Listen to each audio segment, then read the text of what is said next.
Hospital rules படி husband தான் ஃபார்ம்ல சைன் பண்ணணும். தேவையில்லாம பிரச்சனை பண்ணாதீங்க, புரியுதா? சகல கையெழுத்து போடியா.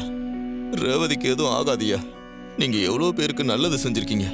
அந்த புண்ணியெல்லாம் சேர்ந்து நம்ம ரேவதிய பொழைக்க வச்சிருப்பா. மாப்பிள, நல்லவங்களை ஆண்டவன் சோதிப்பான், ஆனா கைவிட மாட்டான். டாக்டர்களாலே முடியாதுன்னு சொன்ன ஒரு விஷயத்தை நீங்க செஞ்சு காட்டிருக்கீங்க. இனிமே ரேவதிக்கு எதுவும் ஆகாது. நிச்சயமா நல்லபடியா வந்துருவா.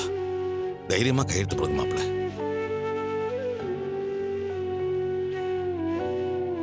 இந்தாங்க, சைன் பண்ணுங்க.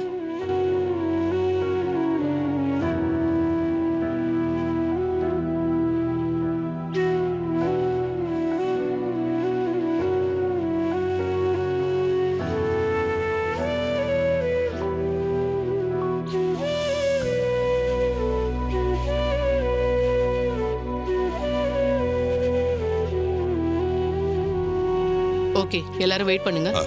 வாங்க. இன்னும் கொஞ்ச நேரத்தில் அவனுக்கு சர்ஜரி நடக்க போகுது. ரொம்ப கிரிட்டிக்கலாக இருக்குன்னு சொல்லியிருக்காங்க. இந்த சர்ஜரி நல்லபடியாக நடந்து அவன் நல்லபடியாக பொழைச்சு வரணும். எந்த கஷ்டமாக இருந்தாலும் அதை எனக்கு கூட. அவள் இப்படி கஷ்டப்படுறதை என்னால் பார்க்க முடியல. அவளை எப்படியாவது காப்பாற்றி கொடுத்துரு. எனக்கு அது போதும்.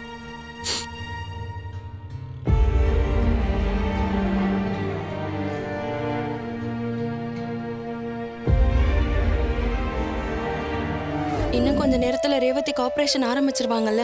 ஆமாம்மா, அதான் டாக்டர் சொல்லிட்டு போனாங்கல்ல. 8 மணி நேரம் ஆபரேஷன் நடக்கும்னு சொன்னாங்களே, அவ்வளோ நேரமாப்பா ஆகும்? ஆமாம்மா, தலையில் அடிபட்டு மூளையில் பாதிக்கப்பட்டிருக்குன்னு சொன்னாங்கல்ல. மேஜர் ஆபரேஷன் தாம்மா, அவ்வளோ நேரம் ஆகும். கடவுள் அருளால ரேவதி நல்லபடியா குணமாகி வந்தாலே போதுமாமா.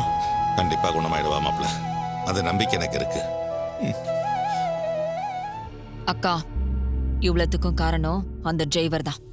அவனுக்கு பைக் வாங்கி கொடுக்க போய் தான் ரேவதிக்கு ஆக்சிடென்ட் ஆகி இந்த நிலைமையில இருக்கா. ரேவதி குணமானதும் முதல்ல இவன் கிட்ட இருந்து டிவோர்ஸ் வாங்கி கொடுத்து இவனை வீட்டை விட்டு துரத்தணும். அப்பதான் இவன் தொல்லை இல்லாம நிம்மதியா இருக்க முடியும்.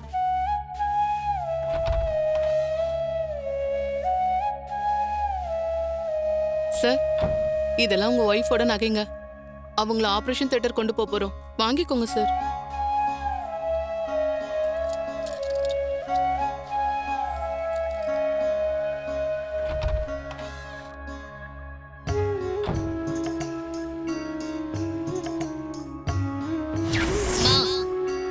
கழுத்துல இருக்கிற தாலியை ஈஸியா இறக்கணும்னு நினைக்காதீங்க.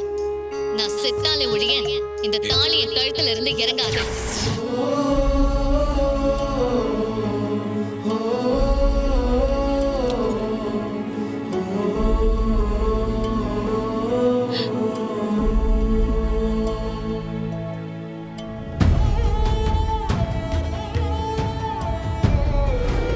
அப்பா, ரேவதிக்கு ஆபரேஷன் நல்லபடியா நடந்துரும்ல?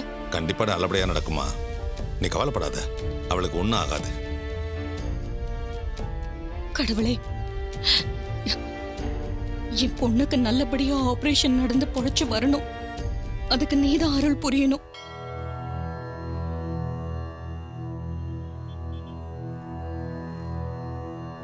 என்ன ரொம்ப மன கஷ்டத்தோட வந்திருக்க போல இருக்கு? நீங்க சொன்ன மாதிரியே நடந்துருச்சு. ரேவதிக்கு ஆக்சிடென்ட் ஆயிடுச்சு. அவ ஹாஸ்பிட்டல்ல உயிருக்கு போராடிட்டு இருக்கா. அவளுக்கு எதுவும் ஆயிடக்கூடாது சாமி. பயமா இருக்கு சாமி. நான் சொன்னது என் வாக்கு இல்ல, அந்த கடவுளோட வாக்கு. அதை மீறினா அதுக்கான தண்டனைய அனுபவிச்சுதான் ஆகணும். அவ இல்லாத வாழ்க்கையை என்னால் நினைச்சு கூட பார்க்க முடியல சாமி. அவ பொழைச்சு வரணும். அதுக்கு நான் என்ன பண்ணணும்னு சொல்லுங்க சாமி, அதை நான் செய்யறேன். கவலைப்படாத. நீ செஞ்ச தான தர்மம், உன் முன்னோர்கள் செஞ்ச தான தர்மம் எல்லாம் உன் மனைவியோட உயிரை காப்பாத்தும்.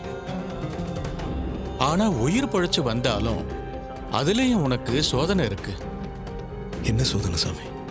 எல்லாம் போக போக உனக்கே தெரியும். அக்காக்கு இன்னும் ஆபரேஷன் பண்றாங்க. அவளுக்கு எதுவும் ஆகாதுல்ல? ஆகாதும்மா. டாக்டர்ஸ் தான் ஆப்ரேஷன் முடிய 8 மணி நேரம் ஆகும்னு சொல்லியிருக்காங்கல்ல. அது வரைக்கும் நம்ம காத்துக்கிட்டு இருந்து தான் ஆகணும். அவளுக்கு எதுவும் ஆகாதும்மா, நல்லபடி ஆயிடுவா.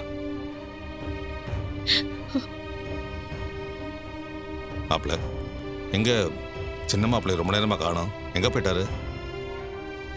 எனக்கும் சரியா தெரியல மாமா. ஒருவேளை ரேவதிக்காக வேண்டிக்க கோயிலுக்கு போயிருக்காரோ என்னமோ.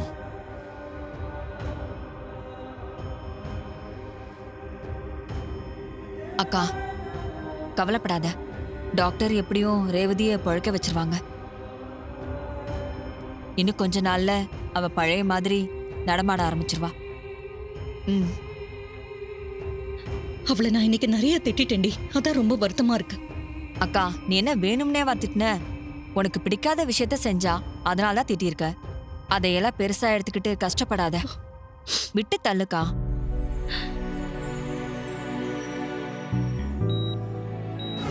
ஆபரேஷன் பண்ண 8 மணி நேரம் ஆகும்னு சொல்ற? ஆமா மாமா. ஏன் மருமகளே, அவ்வளவு நேரம் ஆபரேஷன் பண்றாங்கன்னா அப்ப அது ரொம்ப கஷ்டமான ஆபரேஷனா தானே இருக்கணும். நீ சொல்ற மாதிரி பொழைக்கிறதே ரொம்ப கஷ்டம் போல தெரியுதே. ஆபரேஷன் ஆரம்பிச்சிட்டாங்களா? ஆரம்பிச்சிட்டாங்க. ஆபரேஷன் நடந்துகிட்டே இருக்கு.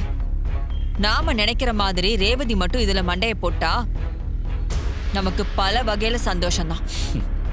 அவ செத்து போயிட்டா அதுக்கப்புறம் அந்த டிரைவர் ஆட்டோமேட்டிக்கா அந்த வீட்டை விட்டு நடைய கட்ட வேண்டியதான். அதுக்கப்புறம் அந்த வீட்ல இருக்க அவனுக்கு எந்த தகுதியும் இல்லை. கரெக்ட் தான் சந்திரா.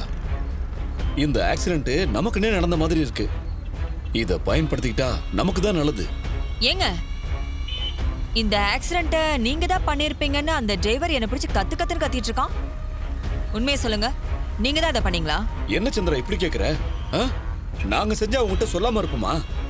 இந்த ஆக்சிடென்ட்டுக்கும் எங்களுக்கும் எந்த சம்பந்தமும் கிடையாது. ஆமா மருமகளே, இதை நாங்க செய்யல, வேற யாரோ தான் செஞ்சிருக்காங்க.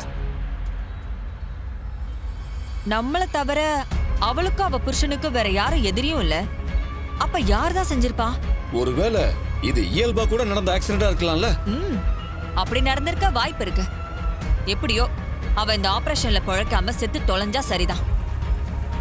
அதுக்கப்புறம் என் அக்காக்காரி வீட்டுல நான் வச்சதுதான் சட்டம். எப்பவும் ராஜ்யம் தான். அந்த வீட்டுல உன் ராஜ்யம் வந்துருச்சுன்னா மெல்ல மெல்ல உன் அக்கா குடும்பத்தை அழிச்சு அந்த இடத்துக்கு நாம வந்துட வேண்டியதுதான். கரெக்டா அவனே. ரேவதி செத்தான்னா நமக்கு பல வகையில லாபம் தான். முக்கியமா அந்த டிரைவர் பைய தொல்லை சுத்தமா ஒளிஞ்சிரும். அப்புறம் அந்த சாமுண்டீஸ்வரியை பழி வாங்கிறது நமக்கு ரொம்ப ஈஸி ஆயிரும்.